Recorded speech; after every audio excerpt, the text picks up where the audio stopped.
Assalamualaikum warahmatullahi wabarakatuh. Perkenalkan, kami dari kelompok 11 ingin mempresentasikan hasil makalah kami yang berjudul Aspek Hukum Pengawasan Perbankan Syariah oleh Otoritas Jasa Keuangan atau OJK pada mata kuliah Hukum Perbankan yang diampu oleh Ibu Fitri Faizah. Sebelumnya, saya akan memperkenalkan anggota kelompok kami yang terdiri dari saya sendiri, Nursipa Arida, kedua Maulida, dan yang ketiga Yoga Setiawan. Langsung saja kita masuk ke pembahasan. Yang pertama, pengertian Otoritas Jasa Keuangan. Otoritas Jasa Keuangan adalah lembaga baru yang didirikan berdasarkan Undang-Undang Nomor 21 Tahun 2011. Lembaga ini didirikan untuk melakukan pengawasan atas industri jasa keuangan secara terpadu.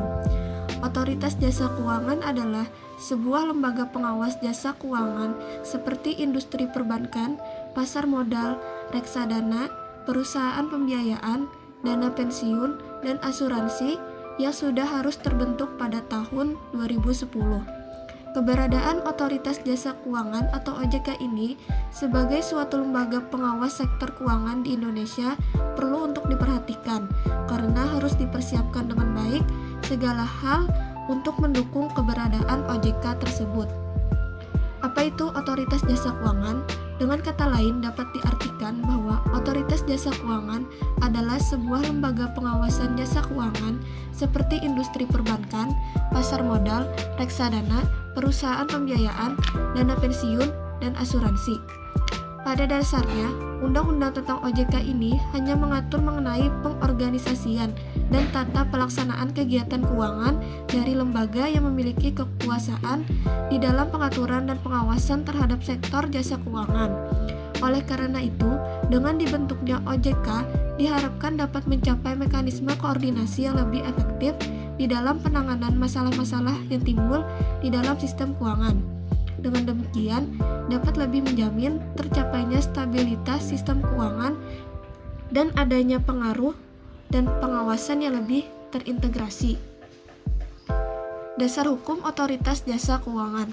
Otoritas Jasa Keuangan Indonesia lahir berdasarkan Undang-Undang Nomor 21 Tahun 2011 tentang Otoritas Jasa Keuangan yang disahkan pada tanggal 22 November 2011.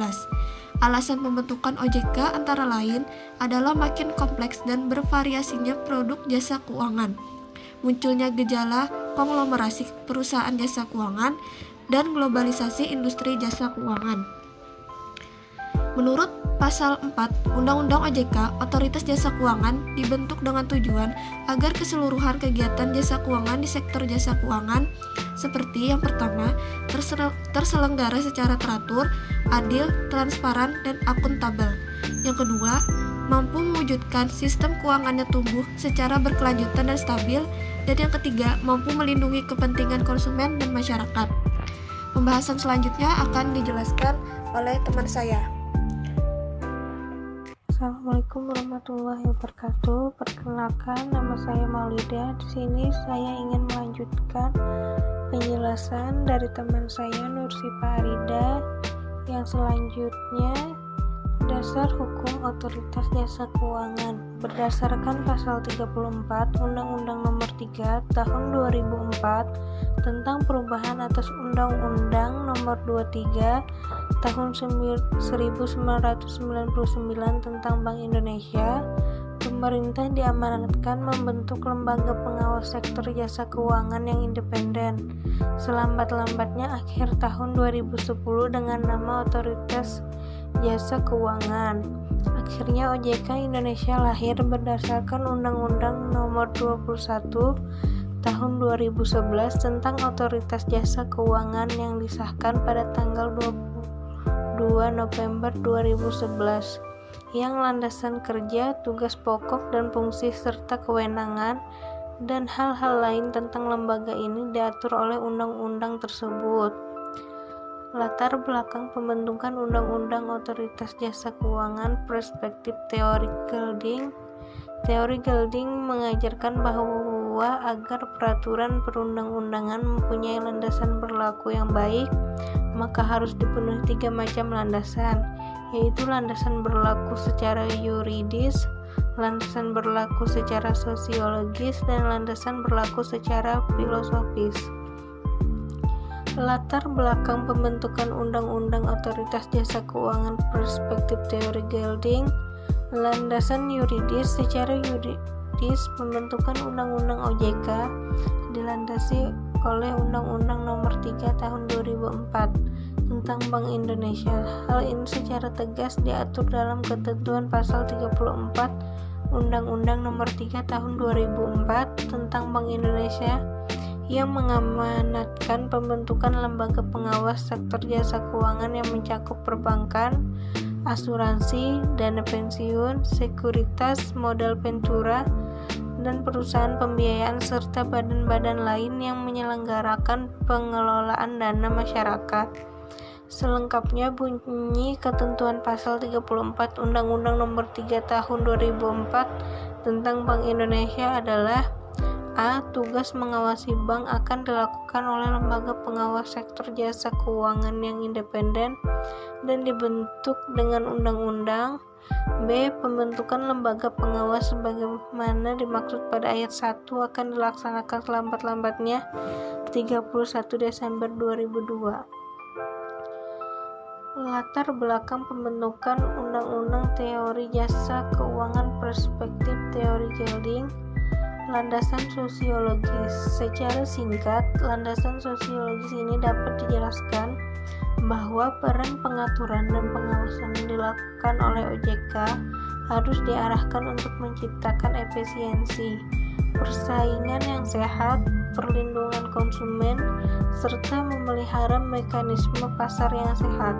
Untuk itu, prinsip kesetaraan, pengaturan, dan pengawasan yang didasarkan pada prinsip-prinsip keadilan dan transparansi harus diterapkan sedemikian rupa untuk menciptakan suatu aktivitas dan transaksi ekonomi yang teratur, efisiensi, dan produktif, dan menjamin adanya perlindungan nasabah dan masyarakat.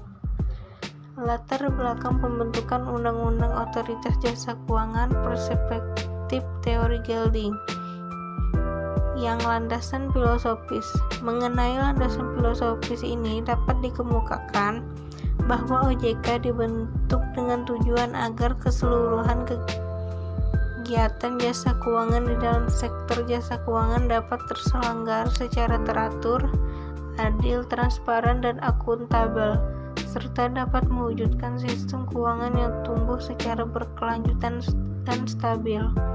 Otoritas jasa keuangan dibentuk dan dilandasi dengan prinsip-prinsip tata kelola yang baik, meliputi independensi, akuntabilitas, pertanggungjawaban, transparansi, dan kewajaran. Selanjutnya ada pokok-pokok Undang-Undang Otoritas Jasa Keuangan.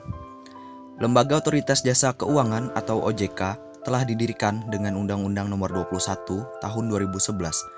Akan diberlakukannya mulai tahun 1 Januari 2013 dengan tugas untuk mengawasi lembaga keuangan baik bank maupun non-bank. Lembaga ini didirikan sesuai dengan amanat pasal 34 Undang-Undang Nomor 23 Tahun 1999 tentang Bank Indonesia. Mengenai tujuan OJK dapat dilihat dalam ketentuan pasal 4 Undang-Undang OJK. Selengkapnya ketentuan pasal 4 berbunyi sebagai berikut.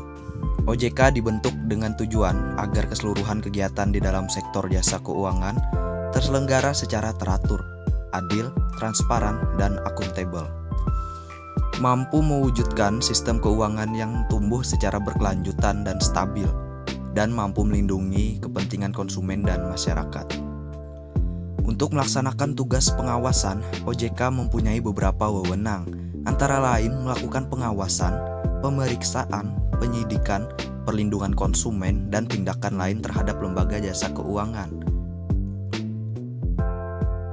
Adapun mengenai fungsi OJK ditentukan dalam pasal 5 Undang-Undang OJK yang berbunyi, OJK berfungsi menyelenggarakan sistem pengaturan dan pengawasan yang berintegrasi terhadap keseluruhan kegiatan di dalam sektor jasa keuangan.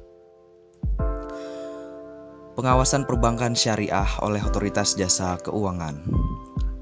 OJK mengusung visi menjadi lembaga pengawas industri jasa keuangan yang terpercaya, melindungi kepentingan konsumen dan masyarakat, dan mampu mewujudkan industri jasa keuangan menjadi pilar perekonomian nasional yang berdaya saing global serta dapat mewujudkan kesejahteraan umum.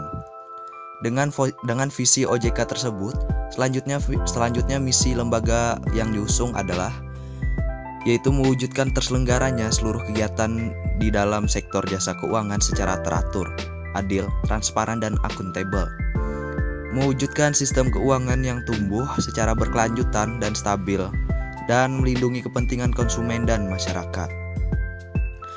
OJK menjadi lembaga yang bebas dan mandiri tanpa campur tangan pihak lain dalam menjalankan perannya sebagai pengatur dan pengawas perbankan di Indonesia. Sesuai dengan kewenangannya, secara atributif, OJK berwenang untuk melakukan pengaturan dan pengawasan terhadap sektor perbankan dan sektor lembaga keuangan lainnya. Kewenangan pengaturan dan pengawasan sebagaimana yang diatur dalam Undang-Undang OJK, ada ketentuan yang secara khusus mengatur tentang kewenangan pengaturan dan pengawasan OJK di sektor perbankan.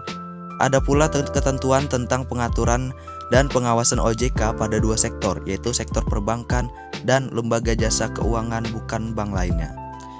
Mungkin itu yang dapat kami presentasikan dari kelompok 11.